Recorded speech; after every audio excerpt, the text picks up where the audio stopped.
तुमने अक्सर अपने मॉम डैड को कहते हुए सुना होगा कि हार्ड वर्क करते रहो, पहला अटेम्प्ट में अगर तुम पास नहीं हुए तो सेकंड अटेम्प्ट, सेकंड में नहीं तो थर्ड, मतलब वर्क करते रहो, कभी भी रुको मत, क्योंकि कभी ना कभी आप सक्सेस पाओगे ही पाओगे। तो इसलिए अटेम्प्ट करना हमें कभी नहीं रुकना चाहिए। एग्जाम्पल के तौर पे मैं आपको बताऊं, जैसे कि हमारे जिनने लाइट बनाई थी, जिनने बल्ब बनाया था, उनका माना जाता ये है कि 1001 वह बल्ब था, उन 1000 बार वो फेल हुए, तो मतलब उनने 1000 बार ही अटेम्प्ट करा, तब जाके वो सक्सेसफुल रहे आखिरी में। पहले अटेम्प्ट में, सेकेंड अटेम्प्ट में, 50 अटेम्प्ट में नहीं रहा, बट 1001 अटेम्प्ट में उनका बल्ब सक्सेसफुल रहा। क्या ये चीज़ मनी में अप्लीकेबल है? क्या इन्वेस्टमेंट में ये चीज़ अप्लीकेबल है या नहीं है? जी भाई, बिल्कुल है। और इस चीज़ को कहते हैं टेल। मतलब अगर आपकी जितनी लंबी टेल है उतने आपके सक्सेस के रेट ज़्यादा है। इस चीज़ को मैं आपको बहुत 3 एग्जांपल देकर समझाऊंगा, पूरी वीडियो में बने रहिए मेरे साथ। पहला एग्जांपल डिज्नी का जो पहला स्टूडियो था वो बैंकरप्ट चले गया था, क्योंकि वो बहुत ज़्यादा एक्सपेंसिव था, वो मार्केट में नहीं चल पाया। फिर डिज्नी ने अपने 400 कार्टून्स बनाए शॉर्ट, बट वो भी ज़्यादा सक्सेसफुल नहीं रहे।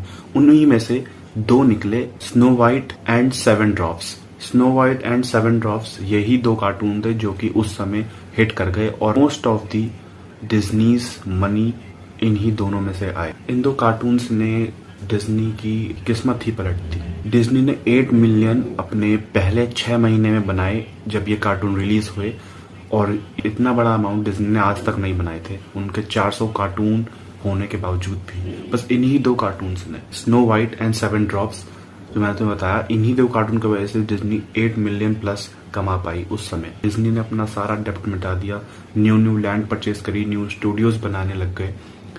लेकिन ये जो कार्टून्स थे वो भी एक टेल के एंड का ही सीन था। जैसे कि मैंने आपको बोला कि टेल्स एंड यू विन। अगर डिज्नी रुक जाती जब उसके 100 कार्टून नहीं चले, 200 कार्टून नहीं चले, तो बट फिर ये कार्टून आते ही नहीं, ये 2 कार्टून आते ही नहीं जो पूरी किस्मत पलट जाए डिज्नी की।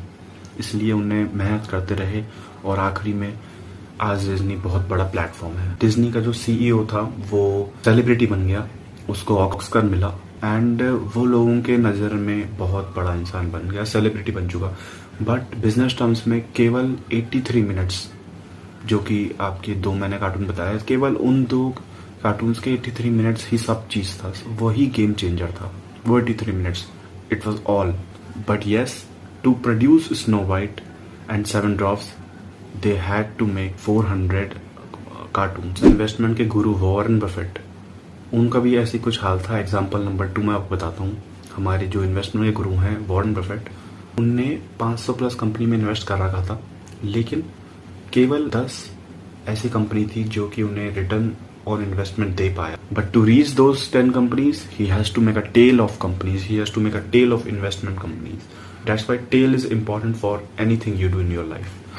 बिकॉज अगर आप पहले बार किसी चीज़ को कर रहे हो तो वो भाई साहब गारंटीड है वो सक्सेस नहीं रहेगा। दूसरी बार ट्राई करो, आप तीसरी बार ट्राई करो, चौथी बार, 5वीं बार करते रहो जब तक आप सक्सेस नहीं पाते। जैसे वॉरेन बफेट का एग्जांपल मैंने तुम्हें बताया, उन्होंने 500 कंपनी में इन्वेस्ट करा था, बट आखिरी में 10 ऐसी कंपनी है जो कि उन्हें ROI अच्छी दे पाई, रिटर्न ऑन इन्वेस्टमेंट अच्छी दे पा रही है, जिसकी वजह से उनके बिलियंस ऑफ वेल्थ आज की डेट में है। इसी के साथ तीसरा एग्जांपल तुम बताता हूँ। तीसरा एग्जांपल है भाई अमेजोन का, जो कि आज बहुत बड़ी मार्केटिंग कंपनी बन चुकी है। अमेजोन का एग्जांपल ये है कि अमेजोन ने अपने 2000s में, मुझे डेट एग्जैक्टली याद नहीं, बट एक फ़ोन लॉन्च करा था, fire phone. It was a big failure for that company. Amazon के लिए वो बिग फेलियर था क्योंकि वो चला ही नहीं मार्केट में। पीपल वर एक्सपेक्टिंग कि जेफ बेजोस सामने आए सबके और माफ़ी मांगे, इन्वेस्टर से भी माफ़ी मांगे और सबसे माफ़ी मांगे कि भाई अमेजोन बेकार कंपनी है, इसने ऐसे फ़ोन लॉन्च करे हैं, we are really regretting. But ऐसा कुछ नहीं हुआ। जेफ बेजोस वॉज लाइक कि अगर ये मेरा फेलियर है ना, तो इससे 100 गुना ज़्यादा फेलियर मैं तुम्हें ला के दिखाऊंगा मार्केट में। Because he knows tales is everything, he knows he will make a tale of failure and then at the end of tale he will win it. So tale drives everything. If you have tale then you win. This is the summary of my video. So भाई tale में focus करो। Tell में मतलब कि आप पहले बार अगर investment कर रहे हैं, आप पहली बार इन्वेस्टमेंट कर रहे हैं, इसका मतलब नेसेसरी नहीं है अगर आप 1000 इन्वेस्ट करें तो वो 1000 आपको अच्छा ROI लेके दे, इम्पोर्टेंट नहीं है। बट ये भी इम्पोर्टेंट नहीं है कि अगर आप पहली बार में नहीं पाए तो दूसरी बार में इन्वेस्टमेंट करेंगे और उसमें ROI अच्छा ना पाए। इसलिए ट्राई करते रहिए, स्मॉल अमाउंट से ट्राई करते रहिए, थोड़ा थोड़ा रिस्क लेते रहिए and see you win. Bye.